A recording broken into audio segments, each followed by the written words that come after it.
Hi, Gaye DeRusso, the Majestic Rider. So today I want to talk to you a little bit about falling. I showed you how to fall. Now I'm going to tell you how to try and stay in the saddle better. So one of the most important things when you're getting into riding is to take lessons. And why is it important to take lessons? Betty's going to try and knock our Pivo over. It's important to take lessons so you learn how to balance yourself, you learn how to control the horse, you learn how to do different maneuvers, and you learn how to do defensive maneuvers. So when the horse starts acting up, rearing, bucking, spinning, spooking, you actually know the right thing to do. Many people fall off because they do the wrong thing. The horse rears up, they pull on the reins, and they lose their balance and fall backwards. It flips the horse over. The horse throws its head down when it's having a tantrum. The next thing that happens is the horse bucks because it can, because it's head down, and the person falls forward and falls off of the horse. The horse spins and keeps spinning, or the person grabs the wrong rein and spins it more, and so it just starts making this centripetal force, and they finally go flying off the saddle. Or the horse goes to spook and they pull on one rein and they take it off of the trail. The horse loses its footing, trips, falls down, person falls off. So one of the main things is you want to learn how to ride correctly and how to communicate with your horse so you can do defensive maneuvers, so hopefully you won't fall off. But it's still important to learn how to fall off to help you and keep you safe so you don't hurt as many things. But you also want to know how to stay on. So lessons will teach you the proper way to do things, but then you do have to practice them. The other thing is riding lessons teaches you a lot about balance, because if you're not balanced up there, it's very easy to fall off. So when we talk about how you're supposed to properly sit on the horse, some people naturally have very good balance, and so it's not hard for them to sit up and control all their parts of their body. And that's why we're trying to keep our shoulders over our hips and our heels underneath our hips and our stirrups short enough so we can push down against them to help balance ourselves if something bad does happen. But if you're riding too far forward and the horse bucks, it's very easy for you to fall off. If you're riding too far back and the horse goes to rear up, it's easy to lose your balance and pull on them by accident and flip your horse over on top of you. So it's very important that you learn how to balance yourself on the horse, and that takes practice. Those are things you want to do in the arena. Ride without your stirrups, practice posting without your stirrups. I have balance exercises that you can do, but if you don't do them, your balance won't get any better. So again, the lessons will help you learn the maneuvers, how you learn how to communicate correctly with your horse so you don't scare it more, but you help it to calm down, and that way it's less likely to fall off. If your balance is good and the horse trips or does something, you'll be able to counterbalance yourself by thinking he's tripping. I'm going to push my heels down. My stirrups are short enough so I can push back against him and get my upper body back so then the horse can catch himself. But again, if they have bad balance and trip, you're just going to fall forward like that. Now, see how easily I knocked him over? And I can't even get back up now. All right, so it's very easy to knock the horse over, or the fake horse here. So let me get my saddle back. So these are very important things to learn, and that will also help you with your confidence so you're not constantly thinking about falling off.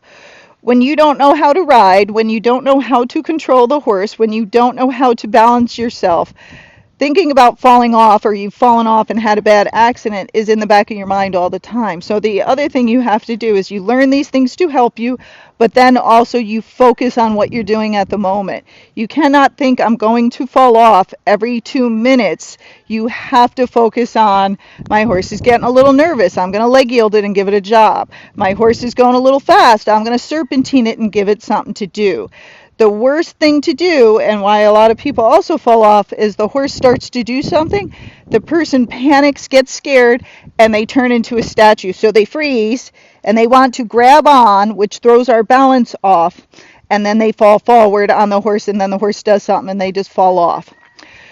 So you have to think of those defensive maneuvers, be thinking all the time, what can I do? So you don't even have time to think about falling off, because there should be so many other things in your mind. Just like I say, when the horses are getting upset, distract them. So you need to distract yourself, not just sit there and be a passenger, but start doing things. Or ask your friends, if my horse was to trip right now, what should I do?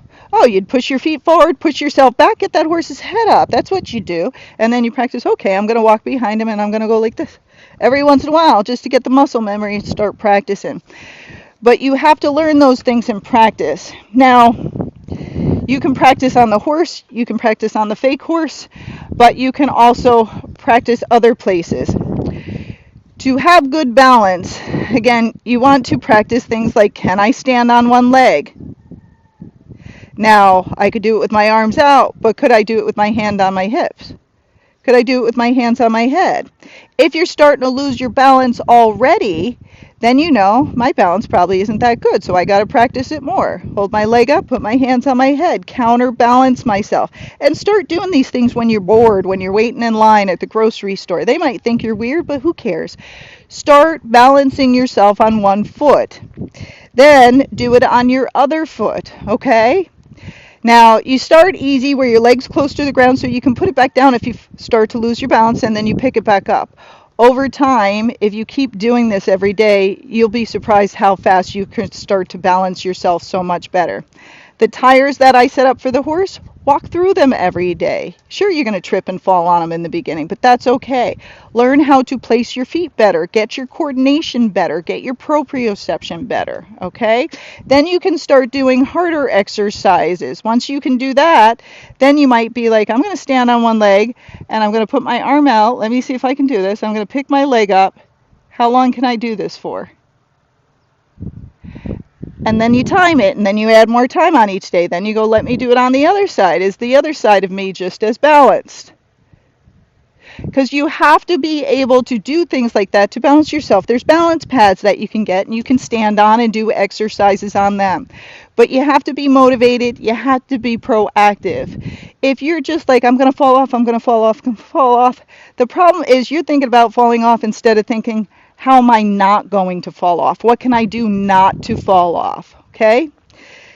Now, the other thing, and this is a hard one because nobody likes exercise, is as we get older, our muscles get weaker, we get out of shape, everything starts sagging, we start to get big bellies, we're losing muscle tone, and then the other thing we're losing, especially with women, is our bones are getting weaker and we're starting to get osteoporosis. So that's another reason we worry about falling. Yes, we can wear a helmet and we can wear a vest and we can wear a double vest, so you could have an eventing vest and then the blow-up vest over the top of it, but it's not going to protect your arms and legs, okay? So that's why, again, when you're falling, you tuck everything in to try to protect those things instead of sticking them out and then breaking your arm or breaking your scapula or your collarbone or something like that. The more you start training, doing Pilates, doing weightlifting, walking, doing strength conditioning, the stronger you're going to get, the more balanced you're going to feel, the easier it's going to be to hang on when you're in that saddle. The more you slim your weight down and get your core strong, the more that will help you to stay in the saddle. Because top heavy people, which a lot of people are, it's no big deal. Top heavy people, it's harder to get that weight back versus when you're not top heavy. Okay, you have to have a lot more strength than I do to get your weight back, and you always got to sit back more to make sure you're not gonna, knock the horse over or cause it to lose its balance, which could make it fall down. Or when you fall for it, it's going to be much harder to get your weight back because there's more weight to get back. So some people are top heavy and have very good balance, but other people aren't. So you have to know that, and you have to do exercises to do that. Now, the hardest part is most people don't want to go to the gym. Most people don't want to follow video and do the exercise. They just want to sit on the horse and have the horse do all the work. But the horse can't push you back in the saddle. They try, I tell you, they try to do a lot of things for us, but they just can't do it. They don't have arms to push you back, but you can hang on their head, and a lot of times they'll pick their head up and try to actually get you back in that saddle and help you to get off of their head. So You can hire a strength conditioning coach. You can hire an athletic trainer. Everybody needs jobs. Hire them, have them show you what to do, and do it, because the stronger you are, the more balanced you are, the more you are educated about riding and what to do in bad situations, the less you will fall off. But the more you act as a passenger, you don't have any balance, you don't pay any attention, you have no strength, especially core strength, you're not riding properly, so you're not balancing yourself. When things happen, it's much harder for you to stay on. So as we get older, again, everything gets much harder for us, but a lot of older people are riding horses. So if you love your horse and you love riding and you want to do this a long time and you don't want to fall off, you have a lot of anxiety, you're panicking all the time, you want to do all these things. You want to start taking lessons and say, I want to learn how to balance myself correctly, get a good seat, get good core, and I also want you to teach me defensive maneuvers. So I know what to do if a horse rears up, bucks, runs sideways, spins, trips, and things of that nature, because I'm a trail rider. Okay, so that's what you say to the instructor. Then you get a strength conditioning person and you say, I ride horses, I ride on trail, I'm older, I'm out of shape. I need you to help me get back in shape and get my strength back, get my balance back. And they would love to help you. Okay? Then you have to practice. You have to practice all those things, and you have to practice the maneuvers with your horse so it all becomes second nature. Okay? And then again, as you get stronger, it'll be much easier to hang on when something happens. So when something happens, you'll be able to clench your thighs on, but you'll be strong enough that you'll think, and you'll have muscle memory that you'll be like, I'm supposed to hold on but lean back, because everybody falls off going forward. So I'm going to lean back. You'll then know, my horse acts like he's going to buck, he's getting excited, so I'm going to keep his head up in the air, therefore he can't buck.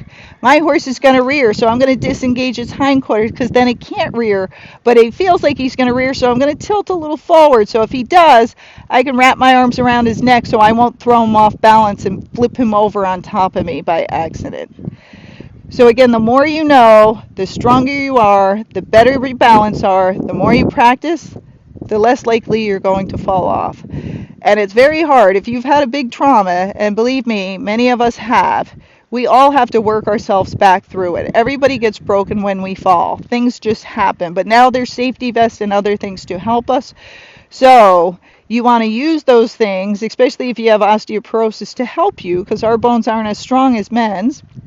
And just remember, if you do start to fall, you're starting to fall, try to kick your feet out of the stirrups, let go of the reins, because if you pull that horse, they just might fall on top of you. Grab your arms, you're going to tuck and roll, like you saw in my other video. Make yourself into a ball and try to roll yourself away to get out of the area. Okay? Lots of people fall, but we try to do the best we can not to fall. So I'm going to tell you one more thing before I go. Who falls the most? Jockeys. Jockeys, because they're perched up on the horse, and all they got to do is shift that weight wrong, and if they shift it wrong, it's very easy to fall off, because they're going at high speeds, and sometimes they're doing that steeple chasing. Do you know usually that 1 in 15 rides, the jockey falls off? Okay? Especially with the steeple chasing, okay? Because they're jumping things, and it's easier for the horses to hit each other, to somebody falls in front of them, and then that horse behind them falls, and all these things happen.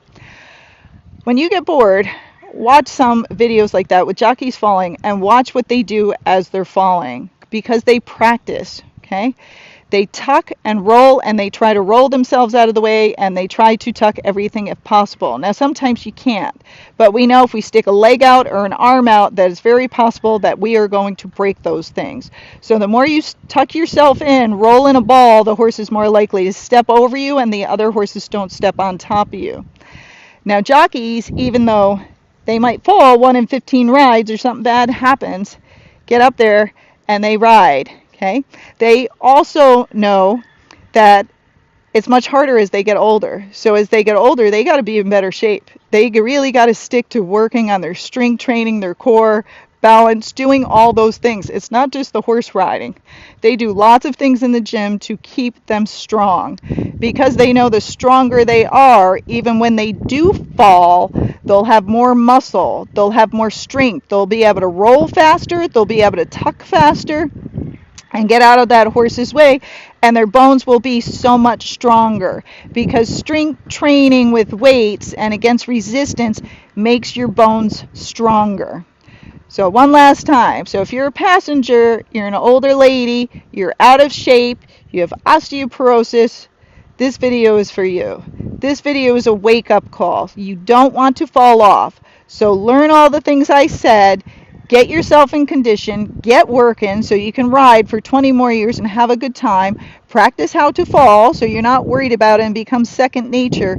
Buy that safe horse that's going to take care of you. Tell the people you're anxious or scared, you don't know how to ride, this is your first horse. Be truthful and get something that's going to help you, not something that's going to hurt you and make this much scarier. And if you have one of those horses, you have one that's scaring you, get rid of it. It works well for younger people, someone who wants more excitement. It's just not working for you. You need something that's going to keep you as safe as you can be. See, the pivot just fell. See, everything falls. And I caught it because my reflexes are pretty good. But you want to practice all those things so you can ride and you can feel safer, and a lot of that anxiety will disperse because you'll feel better prepared for the job at hand. Okay? So just remember, we all fall. Every day we fall and do things. There's car accidents every day, but we still get in our car and drive to get somewhere. But we're trying not to think about it as we're driving until we see the accident. We go, oh, yeah, that can happen. So it's very important with horses that you keep all these things in mind. Stay focused, stay in the moment, but prepare as best as you can, and then know what to do when things go wrong. And if all goes wrong and you got to get off, remember, let go of it all. Tuck and roll, keep your extremities in, try to get out of the way, and hopefully you won't get hurt besides a couple of bruises, okay? But that's the way it is. It happens to all of us. We all have it in our back of our mind, but women have it a lot more than men because we're more cautious. We don't have that testosterone. We do have weaker bones, so we have to work harder than you and keep that out of our mind. Keep ourselves brave. As they say, stay calm and ride on. Hope that helps.